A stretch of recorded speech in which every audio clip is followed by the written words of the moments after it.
Hello guys, good morning. Nandito tayo ngayon sa gestating pin. Yan guys, so nasa gestating pin tayo. Kakatapos ko lang magpapaligo sa kanila guys. Sasagutin ko lang yung tanong guys kung ba't ganito yung gamit namin. Manual feeding. Manual feeder, hindi yung automatic.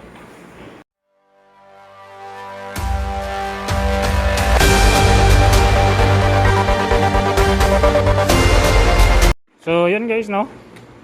Kaya ito yung ginagamit namin guys, yung PVC type na feeder guys. Para makontrol namin yung pagpakain sa kanila guys. Kasi pagkatapos ng breeding, pag transfer dito guys, ilalagay namin sila dito sa gestating crates na. Yung pagpapakain namin sa kanila guys ay, ang aming ipapakain sa kanila ay 9 grams lang talaga. Kinokontrol namin yung pagkain sa kanila guys para maiwasan yung biglang taba yung mga inahin, para iwas malulusawan ng similya at saka pitos, para maiwasan na rin yung guys yung malit lang yung anak.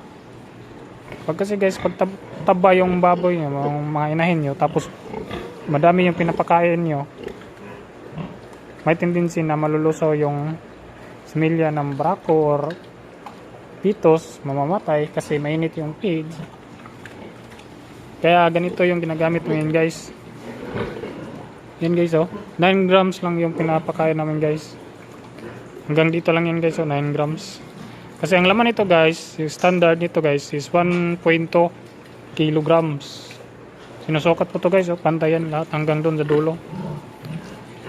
Kaya kinokontrol namin guys para maiwasan ng kunti lang yung anak, tsaka malusawan ng similya ng barako,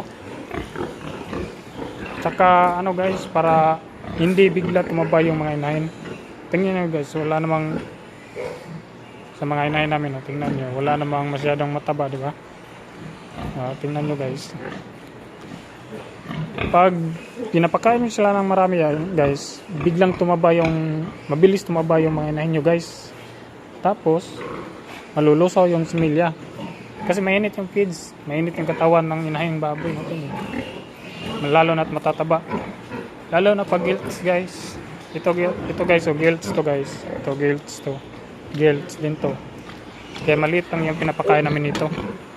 Tingnan nyo guys, 9 grams lang yan guys. So yan lang guys, no? Sinasagot ko lang yung katanungan nila, ba't ganito daw yung pinapakain namin, gamit namin na feeder.